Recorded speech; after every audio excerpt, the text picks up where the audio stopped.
Before this story begins, ask yourself one question. Can a single unexpected meeting at a grave change the meaning of an entire life? If you believe that kindness never truly dies, then this story will stay with you forever. Welcome to Kindness True Stories, where real emotions meet hidden truths. If stories like this touch your heart, don't forget to subscribe to our channel. Like this video, comment your thoughts below, and share it with someone who still believes in humanity. Now let us begin. On a cold, quiet morning wrapped in grey clouds, billionaire Richard Whitmore stood alone at the iron gates of Oak Ridge Cemetery, a place he hated more than any boardroom he had ever lost a war in. Every year, on the same date, he came here without fail, dressed in a perfectly tailored black coat, shoes polished like mirrors, face carved from stone.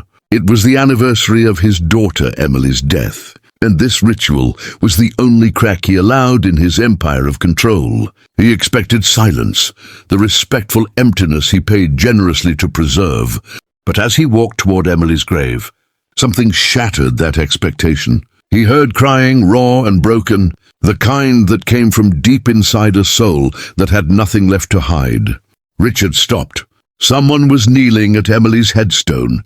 A man in a janitor's uniform, shoulders shaking, hands pressed against the marble as if holding onto it was the only thing keeping him alive. Beside the man stood a small child, no more than 5 or 6 years old, clutching the man's sleeve with both hands, eyes wide, frightened yet strangely calm. Richard felt anger rise first, sharp and immediate. This grave was private. This pain was his. He stepped closer, his footsteps firm against the gravel, and said coldly, "Who are you?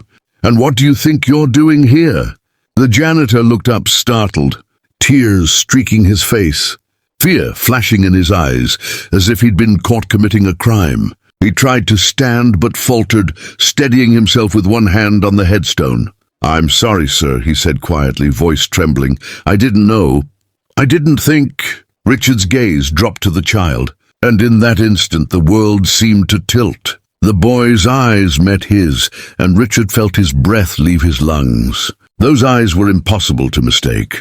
The same soft hazel color, the same slight downward tilt at the corners, the same eyes he had seen in Emily since the day she was born. His heart pounded violently as disbelief fought with something far more, terrifying recognition. "What is your name?" Richard demanded, though his voice betrayed a crack he hadn't felt in decades. The janitor swallowed. "My name is Daniel," he said. The child tightened his grip. "And this is Noah." Richard stared at the boy, memories flooding back without mercy. Emily at 6 years old, standing in his study, asking him to come to her school play. Emily at 16, crying when he missed her birthday dinner for a merger meeting. Emily at 22, distant, guarded, saying she needed space. He had given her money, apartments, freedom, but never time, never presence. "Why are you here?" Richard asked again, quieter now, almost afraid of the answer. Daniel looked down at the grave, his voice breaking. "Because she saved us," he whispered. "And because this is the only place my son feels close to his mother." The word mother hit Richard like a blow to the chest. "That's impossible," he said sharply. "My daughter had no children." Daniel flinched but didn't argue. Instead, he reached into his worn jacket pocket and pulled out a folded photograph, creased and faded from being held too many times. He handed it over with shaking hands. Richard unfolded it slowly, and there she was, Emily, not the polished version from magazine covers or charity galas, but a softer Emily, sitting on a park bench, laughing, her arm wrapped protectively around a younger Daniel, a toddler on her lap. Noah. Richard's fingers trembled. "She didn't tell me," he whispered, more to himself than to them. Daniel shook his head gently. "She wanted to," he said, "so many times, but she was afraid. Afraid you'd take him away. Afraid you'd see him as a mistake." The child stepped forward then, looking up at Richard with innocent curiosity. "Are you really my grandpa?" he asked softly. Richard had faced hostile takeovers, public scandals, and ruthless enemies without blinking. But this simple question broke him. Tears welled in his eyes as he knelt down, ignoring the dirt soaking into his expensive coat. "I didn't know you existed," he said, his voice barely holding together. Noah tilted his head. "Mommy said you were busy saving the world," he replied. Daniel let out a quiet, pained laugh. "She never stopped protecting you," he said. Richard looked back at Emily's grave, guilt crashing over him in waves. He had lost his daughter, believing she was distant, ungrateful, unreachable, never knowing she had built a life rooted not in wealth, but in love and quiet kindness. He saw now that the janitor before him wasn't an intruder. He was family, and the child standing between them wasn't a mistake. He was a legacy.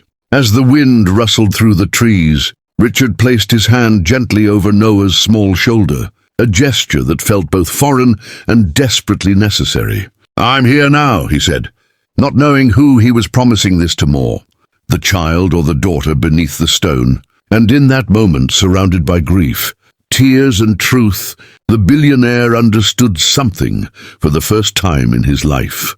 Everything he thought he owned meant nothing compared to what he had almost lost forever. This was only the beginning. The cemetery felt different now, heavier yet strangely warmer, as Richard Whitmore slowly rose from his knees, his hands still resting on Noah's small shoulder, as if letting go might make the child disappear like a cruel illusion. Daniel stood quietly beside them, unsure whether to speak or remain invisible. A role life had forced upon him for years. Richard finally broke the silence with a voice stripped of authority and power. "Tell me everything," he said, not as a billionaire issuing a command, but as a father who had already lost too much. Daniel hesitated, glancing at Emily's name carved in stone, then began, his words uneven but honest. He spoke of meeting Emily years ago, when she had volunteered at a night shelter under a false name, how she wore simple clothes and listened more than she spoke, how she cleaned tables beside him instead of sitting on boards and stages, how kindness seemed to pour out of her naturally, not as charity but as connection.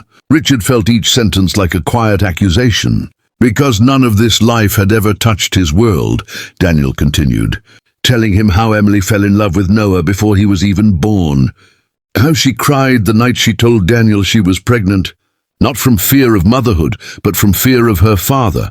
She believed Richard would see the child as a weakness, a scandal, something to erase. Daniel's voice cracked as he explained how Emily chose distance to protect her son, how she worked quietly to support them, refusing financial help from her family name, insisting she wanted Noah to grow up knowing warmth, not wealth. Richard clenched his fists, memories reshaping themselves painfully. Moments he once labeled rebellion, now revealed as courage. He remembered her refusing his money, returning expensive gifts unopened, asking instead for simple dinners that he never had time for. Noah tugged gently at Richard's coat then and asked, "Did my mommy love you?" The question sliced through him. Richard swallowed hard and nodded. "She did," he whispered, "and I loved her too, even when I didn't know how to show it." Daniel looked away, giving the man space to feel something he had long buried. Richard then asked the question that had been growing heavier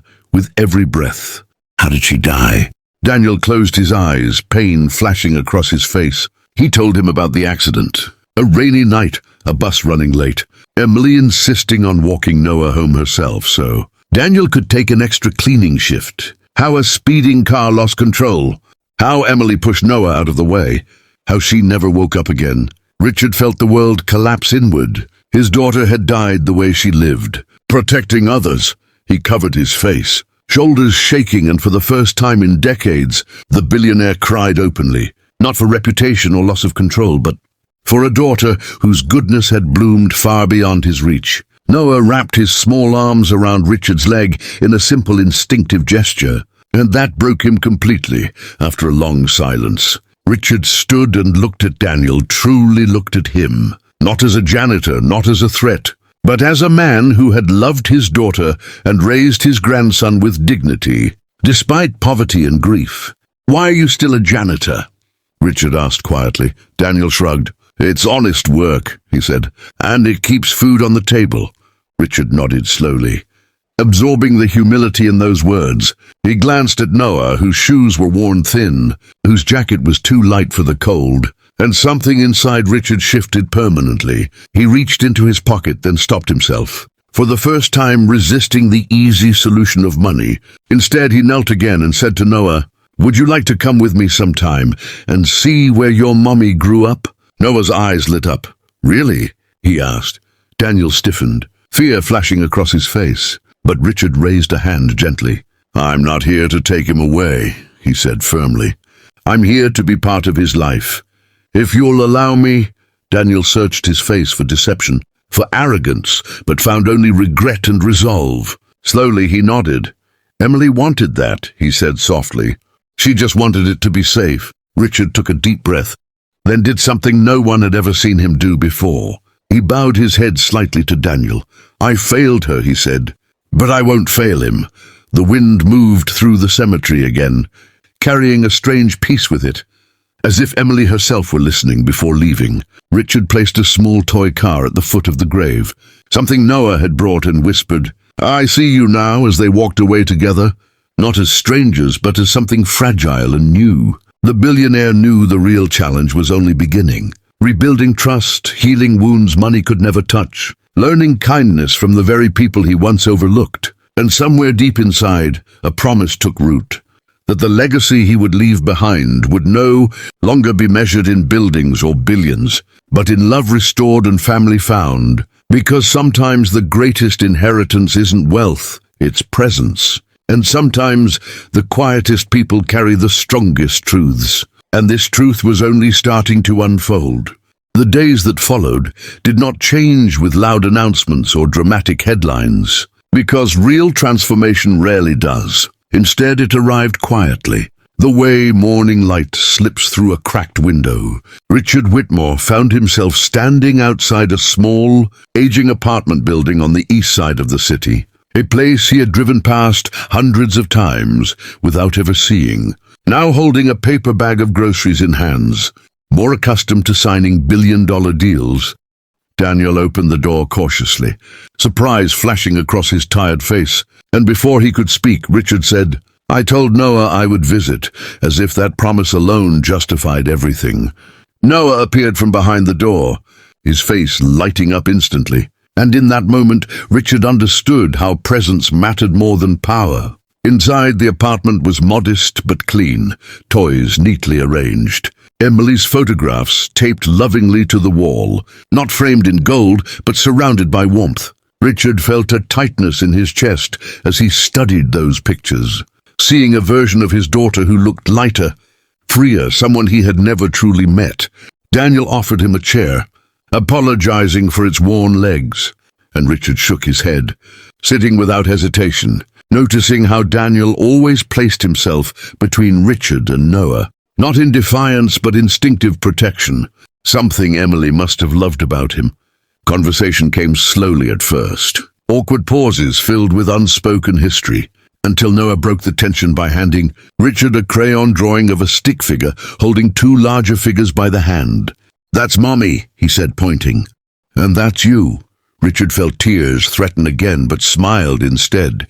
"She drew better than I ever could," he replied, and Noah laughed, a sound that echoed through the small room like healing. Over the next weeks, Richard returned again and again, sometimes bringing books, sometimes just time. He learned how Noah liked his pancakes, slightly burnt at the edges, how he slept clutching Emily's old scarf, how he asked questions about stars, because his mother told him they were holes heaven used to watch over people.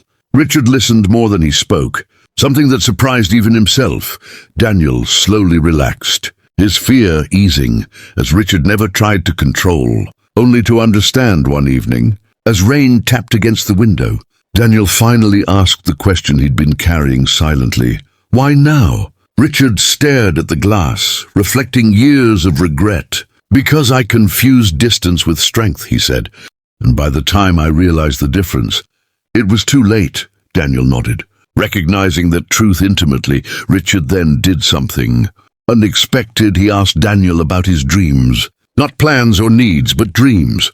Daniel laughed bitterly at first, then admitted he once wanted to study engineering, but life intervened. Richard didn't respond with an offer or solution. He simply listened. Weeks later, without fanfare, Richard arranged night classes, transportation and childcare, never presenting it as charity but as partnership. "Emily believed in you," he said simply. "So I will too," Daniel broke down that night, overwhelmed not by money but by respect. Meanwhile, whispers began to circulate in Richard's corporate world. Questions about why the reclusive billionaire was spending time in unfamiliar places, why he missed meetings, why he seemed changed. When his board pressured him to return focus to expansion and legacy, Richard surprised them all by proposing a foundation in Emily's name, one dedicated not to grand gestures but to quiet support for families like Daniel's. No press conferences, no marble plaques, just opportunity. When asked why, Richard replied, "Because kindness saved my family when wealth could not." The board didn't recognize the man speaking, but for the first time, Richard didn't need their approval. The real test came when Noah fell ill one night. Feverish and shaking, Daniel panicked, memories of loss resurfacing violently. He called Richard without hesitation, and Richard arrived within minutes, holding the child through the night in a hospital chair, whispering stories Emily once told him as a child, promising aloud that Noah would never face the world alone. Daniel watched from across the room, finally understanding that this man was not a visitor. He was family when Noah recovered. He asked a question that lingered in the air long after. "Can Grandpa stay forever?" Richard smiled softly and answered, "I'm not going anywhere."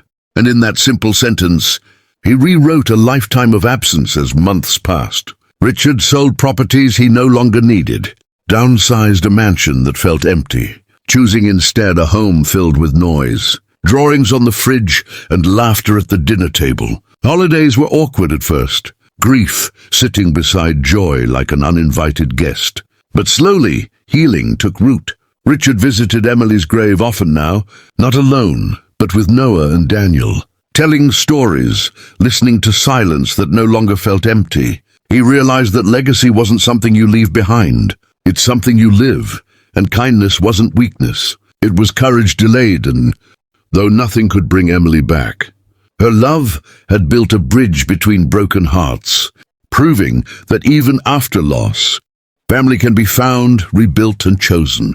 And as Richard stood one evening watching Noah sleep, the weight of his past softened by the promise of tomorrow. He finally understood that love doesn't demand perfection, only presence, and that lesson, learned too late for one daughter, would shape the rest of his life for the grandson she left behind.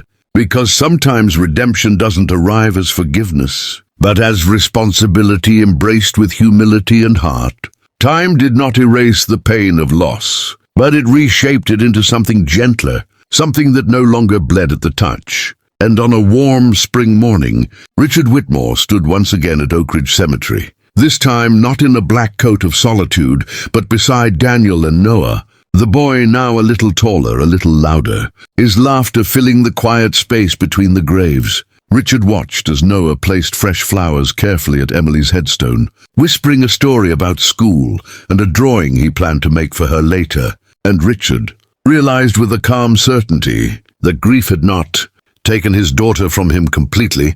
She lived on in the kindness she had planted in others, especially in this child who carried her eyes and her gentleness. Daniel stood nearby, no longer bowed by fear or insecurity, but steady, studying engineering textbooks at night, working fewer janitor shifts, slowly building the future Emily once dreamed of for him. Richard felt pride not in ownership but in witness. He had not saved this family, he had simply shown up, and that had changed everything. Later that day, they gathered at Richard's smaller home, the walls now covered with Noah's drawings, mismatched furniture replacing cold perfection, laughter echoing where silence once ruled. Richard cooked dinner clumsily, burning the edges just the way Noah liked, and Daniel teased him gently, something unimaginable months ago as they ate. Noah asked an innocent question that carried the weight of generations. "Mommy's watching us, right?" Richard reached across the table and squeezed Daniel's hand before answering. "She is," he said softly.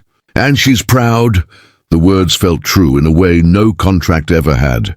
Weeks later, at the quiet opening of the Emily Whitmore Foundation, Richard refused a stage or speech. Instead, he walked among families, listening, learning names, holding hands, offering opportunity without judgment. When a reporter asked why he avoided publicity, Richard replied, "Because the people who taught me kindness never asked to be seen."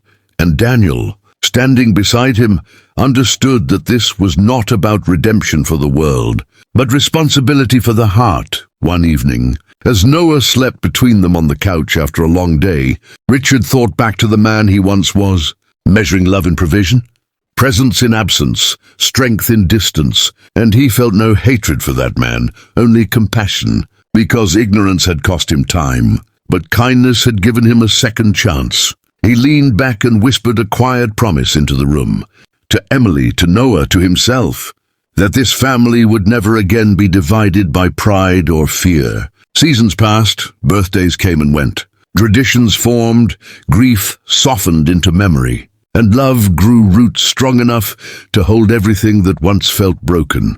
And on the anniversary of Emily's death, Richard no longer came expecting silence. He came expecting connection, standing hand in hand with his grandson and the man who loved his daughter fully when he could not.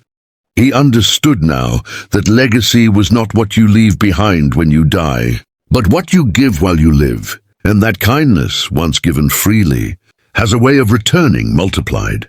If this story touched your heart, if it reminded you that compassion can change destinies, and that it is never too late to choose love, then take a moment to support our channel.